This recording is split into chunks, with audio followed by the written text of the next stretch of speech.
Spiritual नोआह आपके लिए लाया है श्री कृष्ण से जुड़ने के माध्यम। हम चाहते हैं कि हम अपने ग्रंथों और धर्म की बातों को ज्यादा से ज्यादा मनुष्यों तक पहुंचाएं। हमारे चैनल पर पूरी भगवत गीता का अनुवाद हिंदी में होगा काफी सारे वीडियो के द्वारा, जिसके लिए हमें आपका साथ चाहिए। सब्सक्राइब और लाइक का बटन दबाकर जुड़ जाइए हमारे साथ। आप सब पे श्री कृष्ण का आशीर्वाद सदैव बना रहे। इस वीडियो में हम अध्याय 6 में से कर्मयोग का विषय और योगारूढ़ के लक्षण, काम संकल्प त्याग, कामहत्व, आत्मोद्धार की प्रेरणा और भगवत प्राप्त पुरुष के लक्षण एवं एकांत साधना का महत्व, आसन विधि, परमात्मा का ध्यान, योगी के 4 प्रकार, विस्तार से ध्यान योग का विषय, मन के निग्रह का विषय और योगभ्रष्ट पुरुष की गति का विषय और ध्यानयोगी की महिमा के बारे में समझेंगे।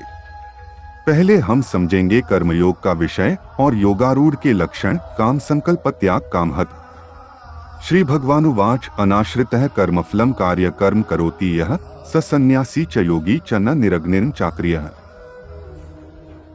श्री भगवान बोले, जो पुरुष कर्मफल का आश्रय न लेकर करने योग्य कर्म करता है वह सन्यासी तथा योगी है, और केवल अग्नि का त्याग करने वाला सन्यासी नहीं है तथा केवल क्रियाओं का त्याग करने वाला योगी नहीं है। यं संन्यासमिति प्राहुर्योगंतं विद्धि पांडव न ह्यसन्यस्त संकल्पो योगी भवति कश्चन। हे अर्जुन, जिसको सन्यास ऐसा कहते हैं उसी को तू योग जान, क्योंकि संकल्पों का त्याग न करने वाला कोई भी पुरुष योगी नहीं होता। आरुरुक्षोर्मुनेर्योगं कर्म कारण मुच्यते योगारूढ़स्य तस्यैव शमः कारण मुच्यते। योग में आरूढ़ होने की इच्छा वाले मननशील पुरुष के लिए योग की प्राप्ति में निष्काम भाव से कर्म करना ही हेतु कहा जाता है, और योगारूढ़ हो जाने पर उस योगारूढ़ पुरुष का जो सर्वसंकल्पों का अभाव है वही कल्याण में हेतु कहा जाता है। यदा ही नेन्द्रियार्थेषु न कर्मस्वनुषज्यते सर्वसंकल्प सन्यासी योगारूढ़स्तदोच्यते। जिस काल में न तो इंद्रियों के भोगों में और न कर्मों में ही आसक्त होता है, उस काल में सर्वसंकल्पों का त्यागी पुरुष योगारूढ़ कहा जाता है। अब हम समझेंगे आत्मोद्धार की प्रेरणा और भगवत प्राप्त पुरुष के लक्षण एवं एकांत साधना का महत्व। उद्धरेदात्मनात्मान नात्मानमवसाद्येत आत्मैव्ह्यात्मनो बंधुरात्मैव रिपुरात्मनः।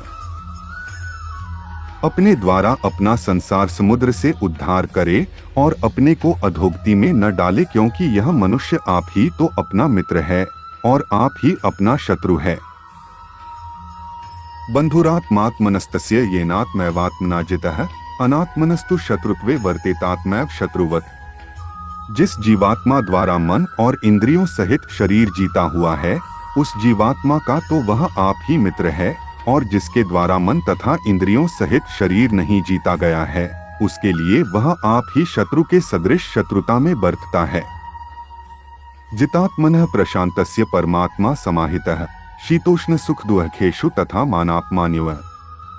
सर्दी गर्मी और सुख दुःख आदि में तथा मान और अपमान में जिसके अंतःकरण की वृत्तियां भली भांति शांत हैं, ऐसे स्वाधीन आत्मा वाले पुरुष के ज्ञान में सच्चिदानंद घन परमात्मा सम्यक प्रकार से स्थित है, अर्थात उसके ज्ञान में परमात्मा के सिवा अन्य कुछ है ही नहीं। ज्ञान विज्ञान तृप्तात्मा कूटस्थो विजितेंद्रियः युक्त इत्युच्यते योगी समलोष्टाश्मकांचनः। जिसका अंतःकरण ज्ञान विज्ञान से तृप्त है, जिसकी स्थिति विकार रहित है, जिसकी इंद्रियां भली भांति जीती हुई हैं और जिसके लिए मिट्टी, पत्थर और सुवर्ण समान हैं, वह योगी युक्त अर्थात भगवत प्राप्त है, ऐसे कहा जाता है। सुहृन् मित्रार्युदासीं मध्यस्थद्वेष्य बंधुषु साधुष्वपि च पापेषु संबुद्धिर्विशिष्यते। सुहृद स्वार्थ रहित, सबका हित करने वाला, मित्र, वैरी, उदासीन, पक्षपात रहित, मध्यस्थ, दोनों ओर की भलाई चाहने वाला, द्वेष्य और बंधुगणों में, धर्मात्माओं में और पापियों में भी समान भाव रखने वाला अत्यंत श्रेष्ठ है। योगी युंजीत सततमात्मान रहस्य स्थितः एकाकी यच्चित्तात्मा निराशीर परिग्रह। मन और इंद्रियों सहित शरीर को वश में रखने वाला, आशारहित और संग्रहरहित योगी अकेला ही एकांत स्थान में स्थित होकर आत्मा को निरंतर परमात्मा में लगाए। अब हम समझेंगे आसन विधि, परमात्मा का ध्यान, योगी के 4 प्रकार, शुचौ देशे प्रतिष्ठाप्य स्थिरमासन्मात्मनः नात्युच्छ्रित नातिनीचन चैलाजिन कुशोत्तरम। शुद्ध भूमि में, जिसके ऊपर क्रमशः कुशा, मृगछाला और वस्त्र बिछे हैं, जो न बहुत ऊंचा है और न बहुत नीचा, ऐसे अपने आसन को स्थिर स्थापन करके तत्रैकाग्रं मनः कृत्वा यच्चित्तेन्द्रिय क्रियः उपविश्यासने युञ्ज्याद्योगमात्म विशुद्धे। उस आसन पर बैठकर चित्त और इंद्रियों की क्रियाओं को वश में रखते हुए मन को एकाग्र करके अंतःकरण की शुद्धि के लिए योग का अभ्यास करे। समय कायशिरो ग्रीवन धार्यन नचलन स्थिरः संप्रेक्ष्य नासिकाग्रं स्वं दिशश्चान्वलोक्यन्। काया, सिर और गले को समान एवं अचल धारण करके और स्थिर होकर अपनी नासिका के अग्रभाग पर दृष्टि जमाकर अन्य दिशाओं को न देखता हुआ प्रशांतात्मा विगत भीर ब्रह्मचारिव्रते स्थितः मनः संयमे मच्चित्तो युक्त आसीत मत्परः। ब्रह्मचारी के व्रत में स्थित भयरहित तथा भली भांति शांत अंतःकरण वाला सावधान योगी मन को रोककर मुझ में चित्त वाला और मेरे परायण होकर स्थित होए। युञ्जन्नेवं सदात्मानं योगी नियतमानसः शांति निर्वाण परमा मत्संस्थामधिगच्छति। वश में किए हुए मन वाला योगी इस प्रकार आत्मा को निरंतर मुझ परमेश्वर के स्वरूप में लगाता हुआ मुझ में रहने वाली परमानंद की पराकाष्ठारूप शांति को प्राप्त होता है। अब हम समझेंगे विस्तार से ध्यान योग का विषय। नात्यश्नतस्तु योगोस्ति न चैकांतमंशनतः न चाति स्वप्नशीलस्य जागृतो नैव चार्जुन। हे अर्जुन, यह योग न तो बहुत खाने वाले का, न बिल्कुल न खाने वाले का, न बहुत शयन करने के स्वभाव वाले का और न सदा जागने वाले का ही सिद्ध होता है। युक्ताहार विहारस्य युक्त चेष्टस्य कर्मसु युक्त स्वप्नावबोधस्य योगो भवति दुहखा। दुहकों का नाश करने वाला योग तो यथायोग्य आहार विहार करने वाले का, कर्मों में यथायोग्य चेष्टा करने वाले का और यथायोग्य सोने तथा जागने वाले का ही सिद्ध होता है। यदा विनेतन चित्तमात्मन्यवावतिष्ठते न्यहस्पृहः सर्वकामेभ्यो युक्त इत्युच्यते तदा। अत्यंत वश में किया हुआ चित्त जिस काल में परमात्मा में ही भली भांति स्थित हो जाता है, उस काल में संपूर्ण भोगों से स्पृहारहित पुरुष योगयुक्त है, ऐसा कहा जाता है। यथा दीपो निवातस्थो नेंगते सोपमा स्मृता योगिनो यच्चित्तस्य युञ्जतो योगमात्मनः। जिस प्रकार वायुरहित स्थान में स्थित दीपक चलायमान नहीं होता, वैसी ही उपमा परमात्मा के ध्यान में लगे हुए योगी के जीते हुए चित्त की कही गई है। यत्रोपरमते चित्तं निरुद्धं योग सेव्या यत्र चैवात्मनात्मानं पश्यन्नात्मनि तुष्यति। योग के अभ्यास से निरुद्ध चित्त जिस अवस्था में उपराम हो जाता है और जिस अवस्था में परमात्मा के ध्यान से शुद्ध हुई सूक्ष्म बुद्धि द्वारा परमात्मा को साक्षात करता हुआ सच्चिदानंद घन परमात्मा में ही संतुष्ट रहता है।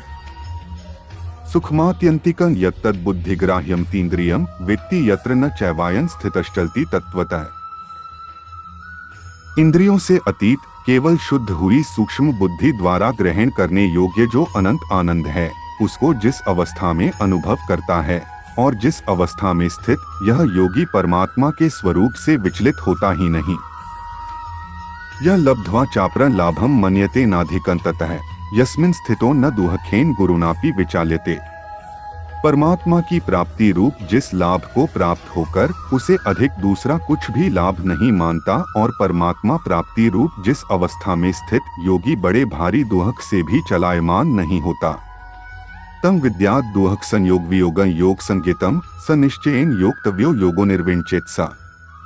जो दुहक रूप संसार के संयोग से रहित है तथा जिसका नाम योग है, उसको जानना चाहिए। वह योग न उकताए हुए अर्थात धैर्य और उत्साह युक्त चित्त से निश्चय पूर्वक करना कर्तव्य है। संकल्प प्रभवान कामास् त्यक्त्वा सर्वान् शेषतः मनसैवेन्द्रिय ग्राम विनियमे समन्ततः।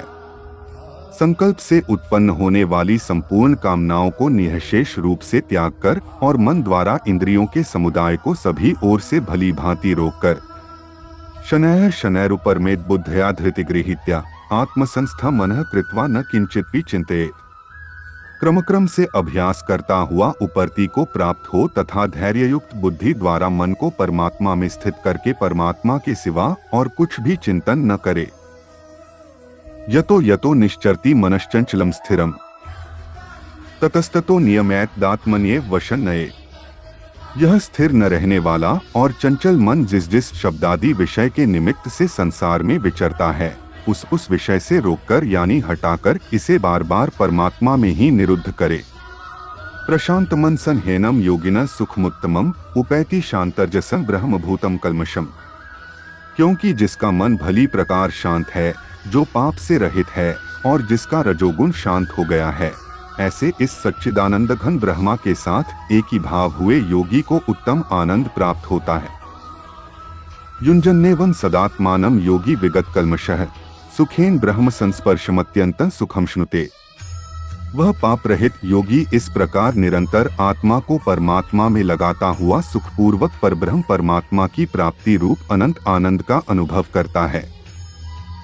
सर्वभूतस्थमात्मानं सर्वभूतानि चात्मनि ईक्षते योगयुक्तात्मा सर्वत्र समदर्शनः। सर्वव्यापी अनंत चेतन में एक ही भाव से स्थिति रूप योग से युक्त आत्मा वाला तथा सब में संभाव से देखने वाला योगी आत्मा को संपूर्ण भूतों में स्थित और संपूर्ण भूतों को आत्मा में कल्पित देखता है। यो मां पश्यति सर्वत्र सर्वं च मयि पश्यति तस्याह न प्रणश्यामि स च मे न प्रणश्यति। जो पुरुष संपूर्ण भूतों में सबके आत्मरूप मुझ वासुदेव को ही व्यापक देखता है और संपूर्ण भूतों को मुझ वासुदेव के अंतर्गत गीता अध्याय 9 श्लोक 6 में देखना चाहिए, देखता है, उसके लिए मैं अदृश्य नहीं होता और वह मेरे लिए अदृश्य नहीं होता। सर्वभूत स्थितं यो मां भजत्येकत्वमास्थितः सर्वथा वर्तमानोपि स योगी मयि वर्तते। जो पुरुष एक ही भाव में स्थित होकर संपूर्ण भूतों में आत्मरूप से स्थित मुझ सच्चिदानंद घन वासुदेव को भजता है, वह योगी सब प्रकार से बरतता हुआ भी मुझ में ही बरतता है। आत्मोपमेन सर्वत्र समं पश्यति योर्जुन सुखं वा यदि वा दुःखं स योगी परमो मतः। हे अर्जुन, जो योगी अपनी भांति जैसे मनुष्य अपने मस्तक, हाथ, पैर और गुदादि के साथ ब्राह्मण, क्षत्रिय, शूद्र और म्लेच्छादिकों का सा बर्ताव करता हुआ भी उनमें आत्मभाव अर्थात अपनापन समान होने से सुख और दुख को समान ही देखता है, वैसे ही सब भूतों में देखना अपनी भांति सम देखना है, संपूर्ण भूतों में सम देखता है और सुख अथवा दुख को भी सब में सम देखता है, वह योगी परम श्रेष्ठ माना गया है। अब हम समझेंगे मन के निग्रह का विषय। अर्जुन उवाच योऽयं योगस्त्वया प्रोक्तः सामेन मधुसूदन एतस्याह न पश्यामि चंचलत्वात् स्थिति स्थिरा। अर्जुन बोले, हे मधुसूदन, जो यह योग आपने संभाव से कहा है, मन के चंचल होने से मैं इसकी नित्य स्थिति को नहीं देखता हूँ। चंचल ही मनः कृष्ण प्रमाथि बलवदृढ़म् तस्याह निग्रहे मन्ये वायुरिव सुदुष्करम्। क्योंकि हे श्री कृष्ण, यह मन बड़ा चंचल, प्रमथन स्वभाव वाला, बड़ा दृढ़ और बलवान है, इसलिए उसको वश में करना मैं वायु को रोकने की भांति अत्यंत दुष्कर मानता हूँ। श्री भगवानुवाच असंशय महाबाहो मनो दुर्निग्रहे चलम अभ्यासेन तु कौन्तेय वैराग्येन च गृह्यते। श्री भगवान बोले, हे महाबाहो, निःसंदेह मन चंचल और कठिनता से वश में होने वाला है, परंतु हे कुंती पुत्र अर्जुन, यह अभ्यास गीता अध्याय 12 श्लोक 9 की टिप्पणी में इसका विस्तार देखना चाहिए और वैराग्य से वश में होता है। असंयतात्मना योगो दुष्प्राप इति मे मतिः वश्यात्मना तु यत्ता शक्यो वाप्तुमुपायतः।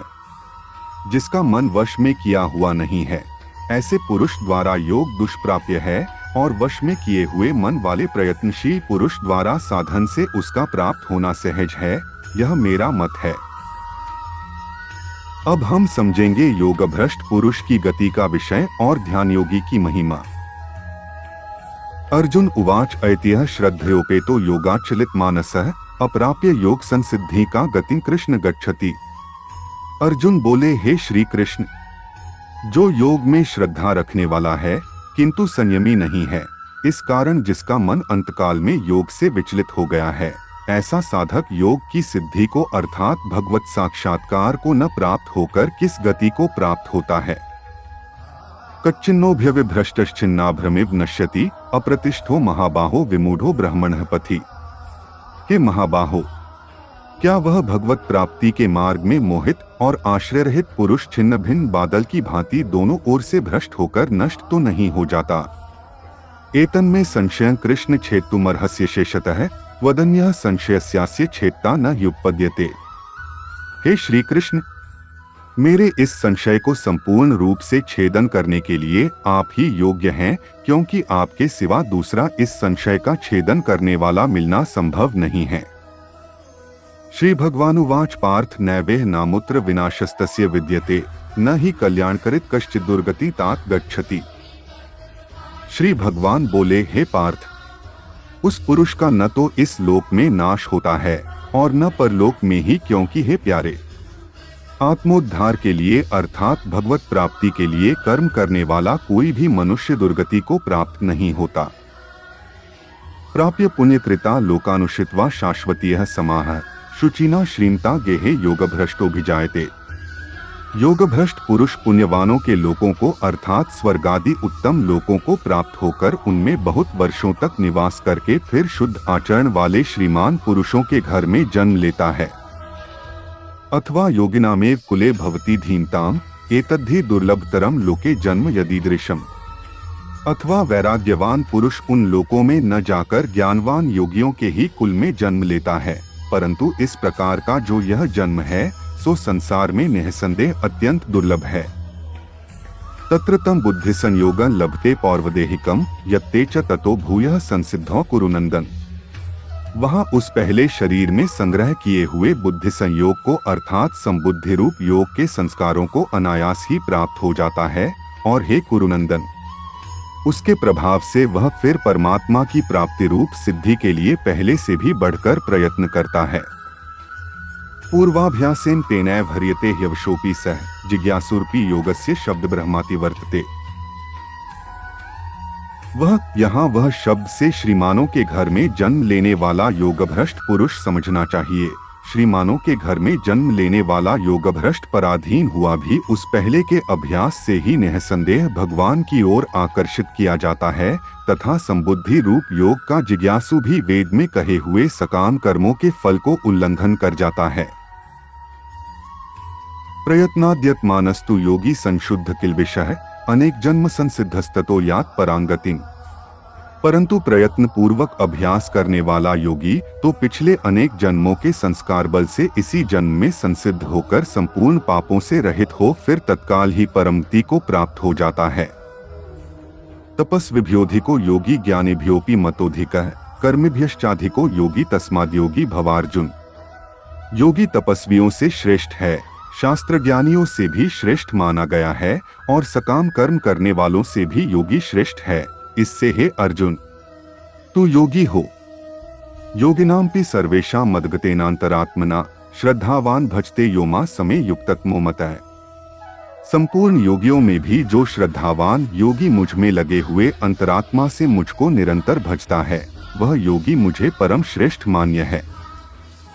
तत्सदिति श्रीमद्भगवद्गीतासूपनिषत्सु ब्रह्म विद्यायां योगशास्त्रे श्रीकृष्णार्जुन संवादे आत्मसंयमयोगो नाम षष्ठोऽध्यायः। यहाँ पर अध्याय 6 संपन्न होता है। अगले वीडियो में हम छठे अध्याय के बारे में जानेंगे। आप सब पे श्री कृष्ण का आशीर्वाद सदैव बना रहे और आप हमें भी पावन कर दीजिए। आपके आशीर्वाद से सब्सक्राइब का बटन दबाकर। जय श्री कृष्ण।